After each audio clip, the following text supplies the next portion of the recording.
Sono 5 i giorni di prognosi refertati dal pronto soccorso di Mestre a Sanuara. La mamma, 29enne bengalese, presa a calci e pugni, quest'ultimi al volto, tra l'occhio e l'orecchio destro, perché indossava il niqab, strappatole violentemente dal viso. L'aggressione mercoledì scorso a Marghera, in via Longhena, alla Cita, da parte di una donna italiana sui 40 anni, mentre Sanuara attendeva l'arrivo del marito Arif, imam della scuola coranica per bambini dell'associazione di Via Dante a Mestre, sotto casa del padre di lei, a sua volta strattonato e fatto cadere violentemente a terra nel tentativo di prestarle aiuto.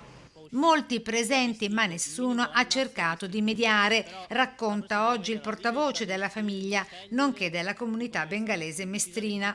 Una volta che sono venuto a sapere, io ho invitato la famiglia a esporre una denuncia in quanto è l'unico mezzo che abbiamo per difenderci. Denuncia raccolta dai carabinieri di Mestre. Pare che l'aggressione sia avvenuta davanti agli occhi atterriti del bimbo più piccolo, il secondogenito di Sanuara, rimasto con lei ancora sotto shock.